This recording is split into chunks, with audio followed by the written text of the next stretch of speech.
welcome back to a new video, and you find me making meal one, or breakfast. So this is going to be a video basically outlining what's going on with me at the minute. Obviously I was on prep, I am now not on prep. That decision has been something that I've been thinking about for quite a long time, to be honest. When we initially started dieting, it was just going to be in my mind, sort of a like, see how I look, see how I am, but I didn't really feel like I'd put on the relevant size in the off season, purely because I've had this hip problem, which is still ongoing, and I am doing lots and lots of things to try and figure it out, and it is a large source of anxiety at the minute because I just don't feel that I am as strong as I could be, and I need to get that sorted before I'm thinking about trying to prep, because obviously I got within 5-6 weeks out and it just wasn't going away, it wasn't getting better despite lots of things I am doing to try and improve it. So I've got, I believe, a route forward with it, and it is just going to be a lot of work, which is doing, you know, lots of band stuff and stretching and mobility, and we'll just see how it goes from there. But I need to feel comfortable with putting the required amount of effort into a prep in order to place well. So if I'm not 100% and I don't feel that my body is where it needs to be, doing all of that for a prep, it's just not, it isn't gonna be valuable in my mind. I'm gonna be putting a lot of effort into something which isn't going to yield the result that I want it to. You know, you gotta pick your battles at the end of the day. So, decided to pull out of doing any shows. Hadn't signed up for anything anyway, hadn't paid for the membership for the year or anything like that. So we're fine from a financial position, although, you know, shows are not going to be cheap to go to. So instead we've booked a holiday, which will be in June, which I think is very needed. Plan going forward is basically to reverse out then. So food's not wild at the minute. Training day, 180 protein, 470 carb and 60 fat. And then a rest days, 300 carb and 70 fat. Well, that's pretty rough.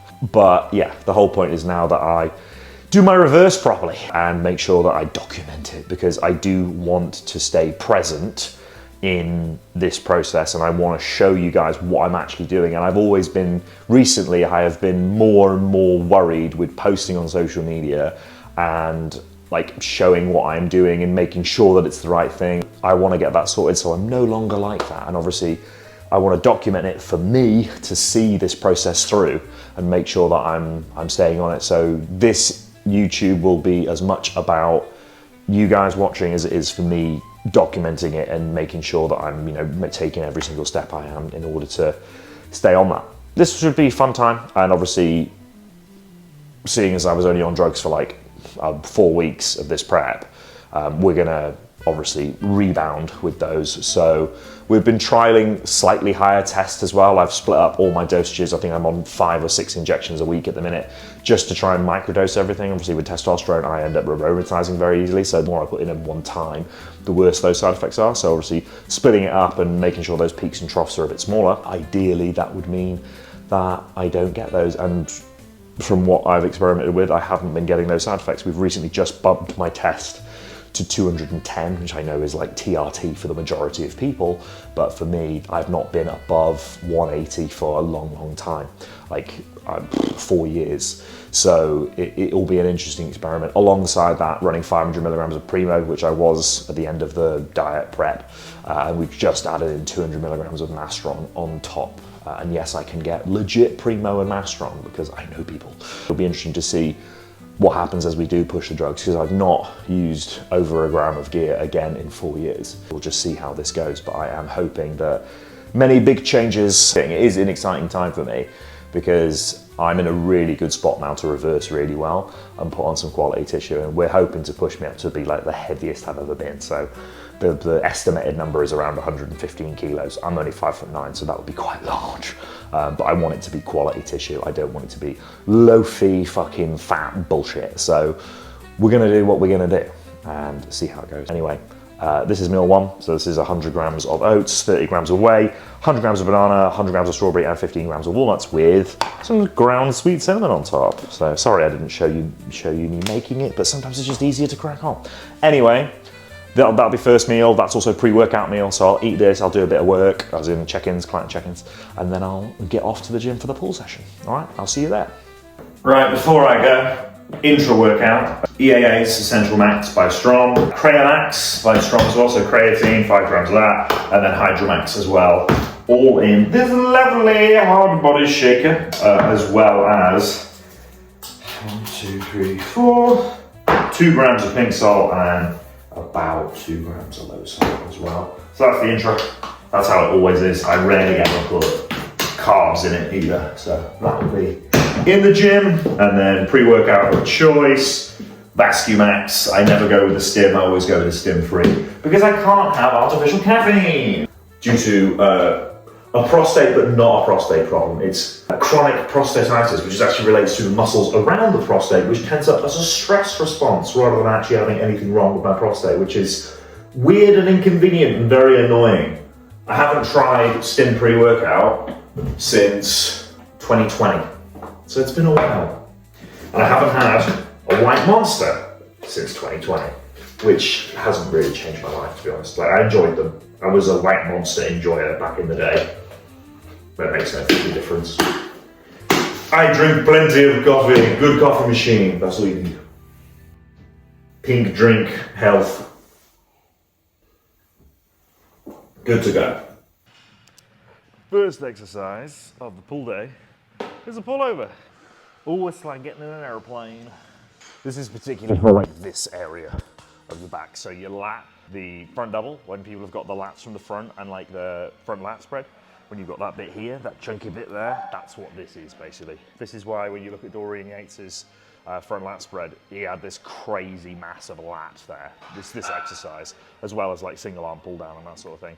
But this is basically something to really get the lat absolutely fucked at the start of the session. Which is what I want to do, because I want to bring up my lats. I want to end up wide as fuck, especially from the back, and dense as well. So a couple of things here in this section which are going to allow for that, but 2 exercises to begin with for the width. Pull over and then single arm pull down. And we shall do just 2 sets of each. But yeah, I'm really trying to drive my elbows down with this one and focus on this armpit. Grip. I like to go quite narrow here. I'm really trying to drive those hands straight down into the legs.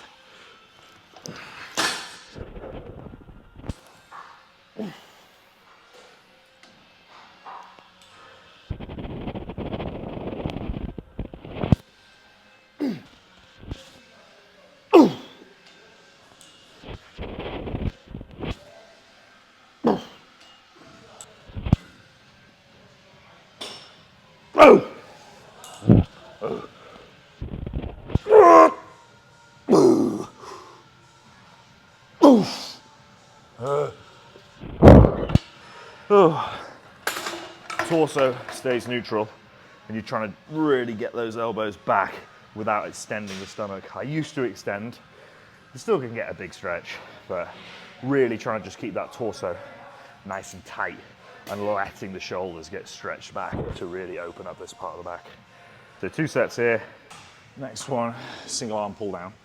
This again, really good for this armpit area. This is Panata piece. I was using the Prime for a while, but the loading on it's weird.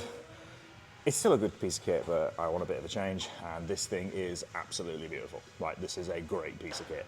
I'll use the outside handle, so I've got a bit of supination here. I'm really trying to wrap that elbow, drive it forward, and then in the end, wrap it around the body, and with the slightly twisted out handle and the slight bit of supination, that really helps with this. So 8 to 12-ish, we'll see what I get. First time on this in a long time, but I'm aiming for around that.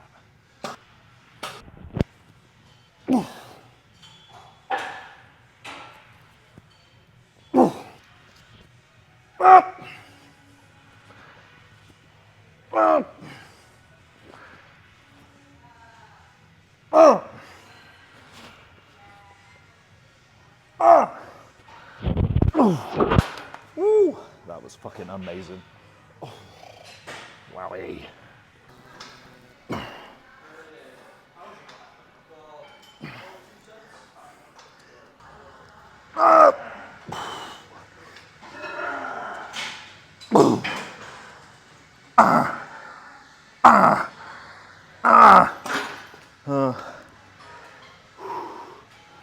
Right, next machine, Cybex row.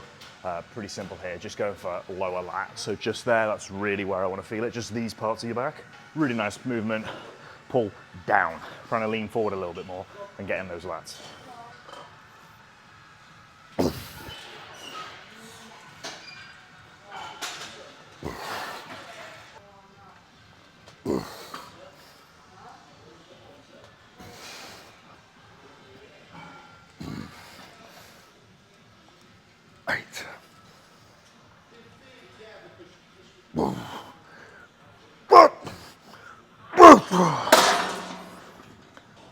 Last lat exercise, wide grip lat pull down, which is relatively wide. It's not holding the end of the handles. What I'm really trying to do here is twist those elbows in, down like this.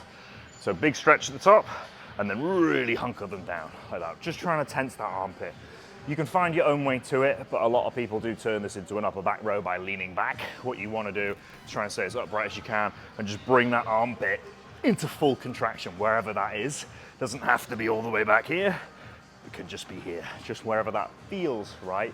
You have a much better time feeling the lat than you are just moving the weight around and praying. So just feel it out, you will find it. It's like the bite point of a car.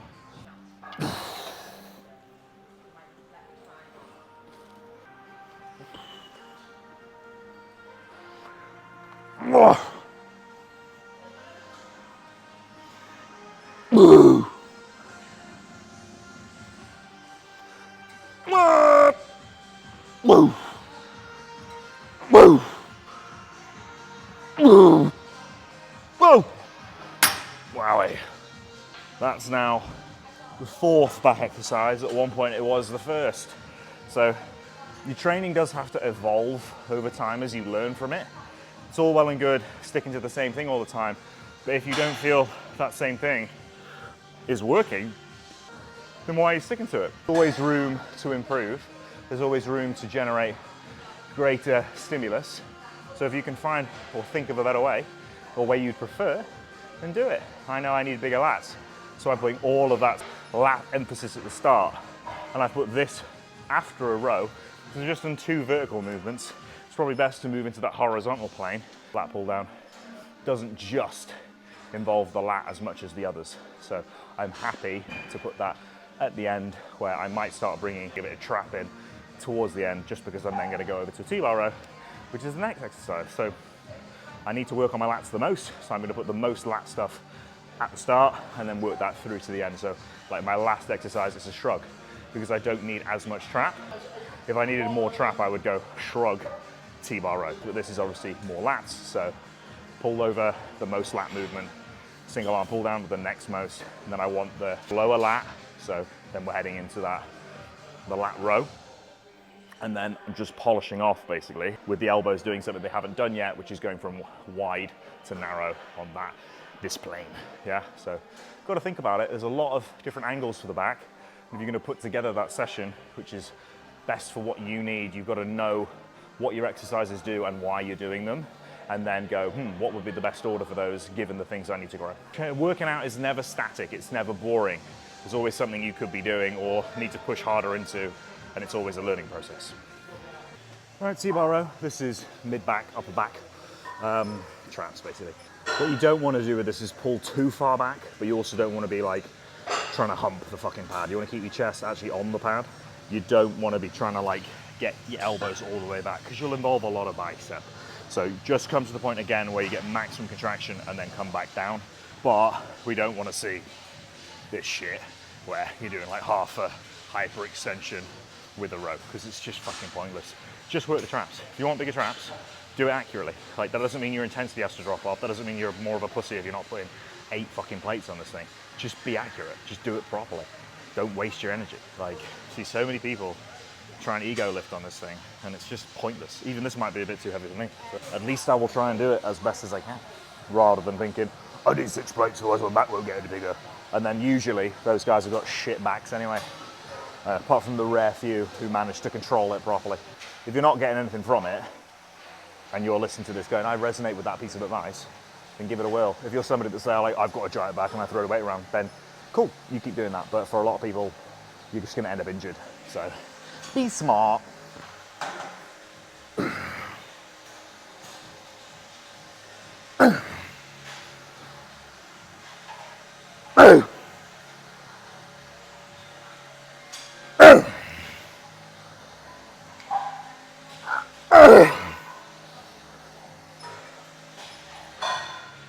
That was fucking heavy. Oh. Okay, last back exercise, shrugs. On a machine this time, because we have it. And I wanted to give it a whirl, rather than using a barbell all the time, especially with the hip thing. Obviously having to tense my glutes a lot, that sort of stuff, balance, counter out balance with a barbell, even on a Smith. Not the best. And this actually arcs backwards for you, which is really, really nice on the trap. So I'm gonna give this a whirl. Obviously not actually got shitloads of weight on this because it's hard. And if you control the movement, both in the concentric and the eccentric, you will get a lot of burn very quickly without a lot of weight. So always choose that option when it comes to anything like this. Choose connection over weight every time, because you will get a lot more out of it as a bodybuilder than anything else. Oh!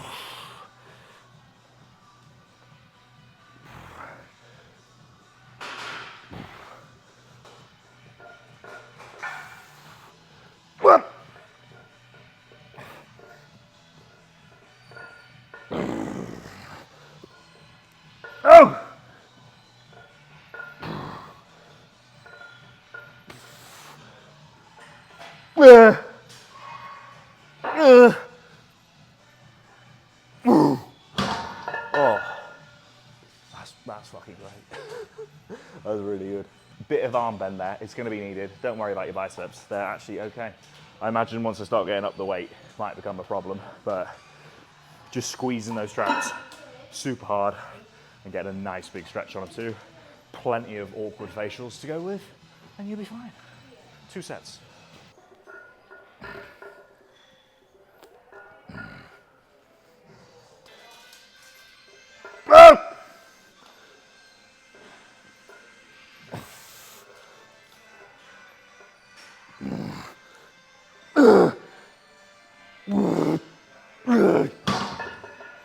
Right, abs.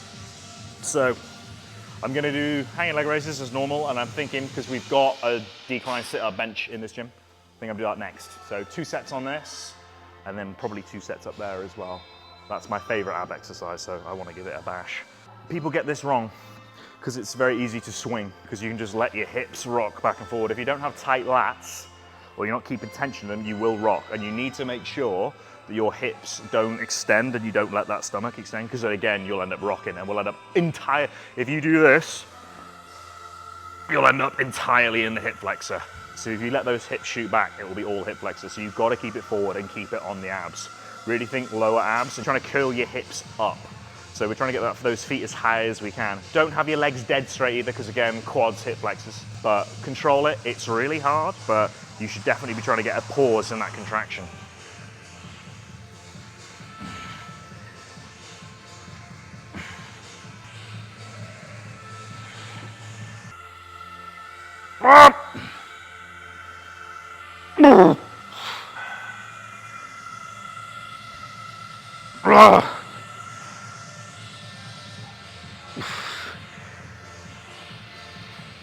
Oh, woo!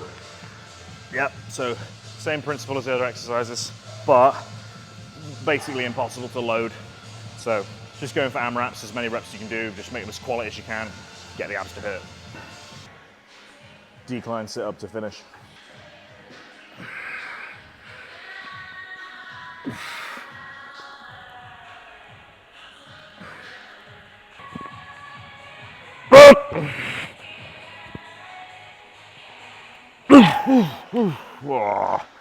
Lots of ab and lots of hip flexor, and I do want to work the hip flexor a bit on these just to try and balance out my giant ass with the front of my legs.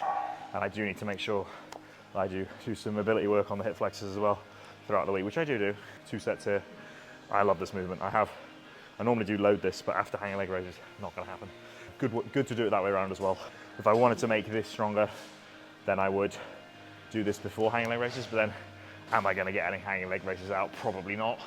Hanging leg raises is definitely the harder movement, so doing that first makes a lot of sense. Anyway, that will be it for the session, and I'll meet you back home for the post-workout food. All right.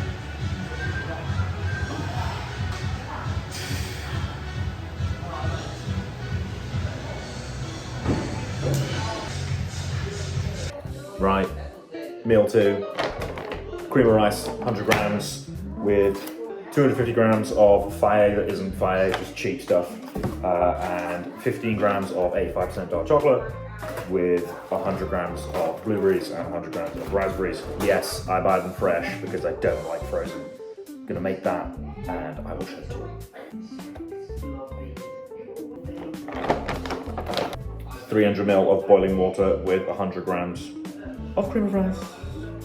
Stir with fork. I had a client the other day doing it with a spoon and was there like, oh, I don't like cream of rice. It's just human error at that point. Fork or whisk, no spoons, it will be horrible. You will not be able to whisk it properly. Do you want to come tell the camera how good the strong cream of rice is? It's actually really good. The texture's better than most, and it doesn't make me feel ill. The texture's good and it doesn't make you fart horrible. Yeah, that. There we go. This will be straight up Trained by JP slander, but I was having the Trained by JP one for a long time. Hadn't had it in ages. Had it the other day. Not the other day, had it a while back, and it made my farts horrific and gave me really bad stomach pain. And before that, it had been fine. So I think they must have changed their formula because I ain't buying that shit no more. 100 raspberry, 100 blueberry. Meal 2, yummy. Right, well, welcome back for meal 3, which, what time is it now? It's 20 to 4. I've just been doing some work, post-workout, and we are gonna make meal 3, so it's a Cooking with Kent episode. And this is me chopping up 300 grams of sweet potato. Sweet potato, cucumber, tomato, pear, egg, and reduced fat bacon medallions. So this is a good meal. Oh, there's some spinach involved as well, which I will cook very last minute just to volumize the meal and to provide a little bit of a different taste. Olive oil spray. Don't use the 1-cow spray shit. This stuff's the proper stuff. Don't want any xanthan gum up inside you. It's fucking dog shit, horrible stuff. We begin to cook sweet potato. Just boil it. I don't have an air fryer. I was looking at an air fryer. Can't be asked with an air fryer. Boiling potato, absolutely fine. No problem with that. And then let's get the pan onto 140 grams of pear. That's 100 grams of tomatoes. And then 100 grams of cucumber. Cucumber barely has any calories, but I still weigh it because I don't want a giant volume of food, which, especially if you've been on prep, people know if you're not tracking things, you just end up eating more and more of the volume of shit, which isn't a good thing. Trying to fill yourself up constantly is not the aim of a diet. You shouldn't always trying to be feeling not hungry, because if you're not hungry, you've probably just bloated yourself with vegetables, which looks and feels really fucking shit when you're also lean. It feels a lot worse than being hungry. I'd rather feel a bit slim and hungry rather than bloated and fat when you are in fact lean, because then you get all of the negatives of being lean, which is the tiredness, etc. And you look bloated, which you don't want. You want to at least be able to enjoy the fact that you're looking good, right? Reduced fat, bacon medallions. I did turkey bacon for a while, but once you realise just how fucking processed and spam-like it is, you don't really want to eat it anymore. So anyway, 3 of those. Let's flip these bitches.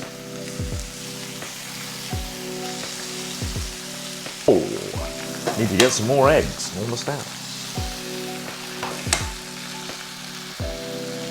Oh, struggling here. There we go. Right, spinach on top there, just fucking bash it in. Handful. I think Waitrose is it's almost becoming attractive to shop there because of just how expensive everybody else is. Yeah, they had the decent pies were on 25% off. Oof. Quite a few things that were discounted by 20-25%. So it's Thursday deals. Charlie Bingham's stuff was reduced as well. Charlie Bingham. Chicken or steak? Oh, well, steak's the killer. That's so expensive. I'm just getting them from the butcher when we do get them. Which cut do you get? Rump. Oh, right, Like sirloin just doesn't do it for me. okay. No. And like ribeye can be very, very fatty if you're not careful.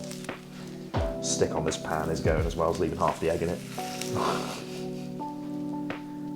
Right, adequate ketchup. And that isn't Heinz ketchup, that is Tesco's own brand, because Heinz is a rip-off. There we go, that's meal 3. I shall chomp away. I'm gonna run through this super fast because I have done this before on Instagram, and this is just my meals 4 and 5 and how I make my rice. So for today, that'll be a grand total between the 2 meals of 145 grams of rice, a chicken stock cube, turmeric, cumin,